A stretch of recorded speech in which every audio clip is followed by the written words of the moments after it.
দিগ্বিজয়ী পণ্ডিত গোপাল ভাঁড়ের গল্প। কাশী, কাঞ্চি, দ্রাবিড় প্রভৃতি যাবতীয় স্থানের পণ্ডিতমণ্ডলীকে পরাজিত করে একজন দিগ্বিজয়ী পণ্ডিত নবাব সিরাজউদ্দৌলার দরবারে এসে উপস্থিত হলেন। নবাব সাহেবকে বললেন, হুজুর আলী, আপনার রাজ্যে যদি কোনো পণ্ডিত থাকে তাদের আহ্বান করুন। আমি তাদের পাণ্ডিত্য ও তর্কে পরাজিত করব।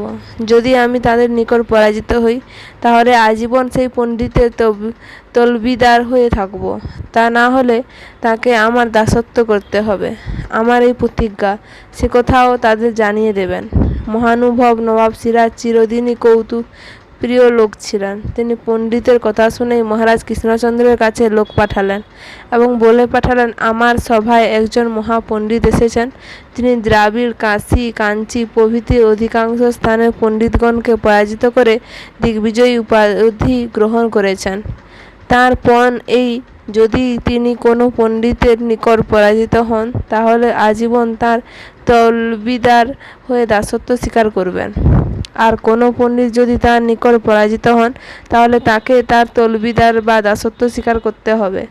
অতএব আপনি সত্বর আপনার সভার পঞ্চরত্নের মধ্যে যিনি সর্বাধিক শ্রেষ্ঠ তাকে পাঠিয়ে দেবেন। দিগ্বিজয়ী পণ্ডিতের নাম শুনে পঞ্চরত্নের তো আক্কেল গুড়ুম। কেউ আর নবাব বাহাদুরের সভায় আসতে চায় না। ও তার মুখের দিকে চায়। মহারাজ কৃষ্ণচন্দ্র মহাবিপদে পড়লেন। কি করবেন কিছুই স্থির করতে পারলেন না। এদিকে পঞ্চরত্নের এই অবস্থা, তার উপর নবাব সাহেবকে সন্তুষ্ট করতে না পারলে সর্বনাশ। মহারাজ বড়ই চিন্তিত হয়ে পড়লেন। গোপাল রাজসভায় উপস্থিত হয়ে বলল, আপনার এমন বিমর্ষ ভাব দেখছি কেন? মহারাজ সব কথা খুলে বললেন। গোপাল একগাল হেসে বললেন, এর জন্য এত ভাবনা? নিশ্চিন্ত হন, আমি আগামীকাল সকালেই নবাব বাহাদুরের দরবারে গিয়ে দিগ্বিজয়ী পণ্ডিতকে একবার ভালো করে পরীক্ষা করে আসব। মহারাজ গোপালকে চিরদিনই বিশ্বাস করতেন। তার কারণ গোপাল তার কর্তব্য কার্যে কোনোদিন বিমুখ নয়। মহারাজও গোপালের কথা শুনে নিশ্চিন্ত হলেন। গোপাল সেদিনকার মতো ঘরে গেল। গোপাল বাড়িতে এসে তার সেই মধ্যান্তা আমলের ভাঙা খাটের একটি পায়া একখানি হলুদে ছোপান নেকড়ায় পুঁথির মতো জড়িয়ে, কপালে একটা বিরাট চন্দনের ফোঁটা কেটে, সাদা ধুতি ও একজোড়া খড়ম পরে মহা জাঁকজমক করে বড় রকমের পণ্ডিত সেজে নবাব দরবারে উপস্থিত হলো। গোপালের আড়ম্বর দেখে সভাসস্থ সকলে এবং দিগ্বিজয়ী পণ্ডিতও একটু ভয় পেলেন। নবাব সাহেব দিগ্বিজয়ী পণ্ডিতকে বললেন, এবার আপনি এর সঙ্গে পণ্ডিতের তর্ক বিতর্ক আরম্ভ করুন। দিগ্বিজয়ী পণ্ডিত প্রথমে গোপালকে জিজ্ঞাসা করলেন, পণ্ডিত মশাই, আপনার হাতে ওখানে কি পুঁথি? গোপাল তখন তার শিরদোষের কৃত্রিম টিকিটি নেড়ে গুরুগম্ভীর স্বরে উত্তর দিল, এখানে খটাঙ্গ পুরাণের চতুষ্পাদের ভঙ্গপাত। দিগ্বিজয়ী পণ্ডিত গোপালের কথা শুনেই তো হতভম্ব।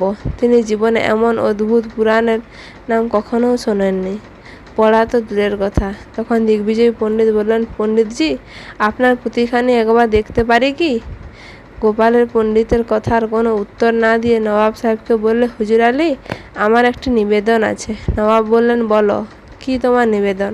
গোপাল ভাঁড় বললে, নবাব সাহেব, আজ যে তিথি, যে নক্ষত্র, এই শুভ দিনে যদি দিগ্বিজয়ী পণ্ডিতের একগাছি চুল পাই, তাহলে ভবিষ্যতে অনেক কাজে আসবে। আপনি যদি ওর কাছ থেকে একগাছি চুল আদায় করে নিতে পারেন, বড় উপকার হয়। গোপালের মুখ হতে এই কথা না শুনেই দেওয়ান, কারকুন, নায়েব, খানজাজি, এমনকি নবাব সাহেব পর্যন্ত বলে উঠলেন, আমাদেরও একগাছি। সভাসস্থ প্রায় সকলেই দিগ্বিজয়ী পণ্ডিতের মাথা থেকে চুল ছিঁড়তে আরম্ভ করলে।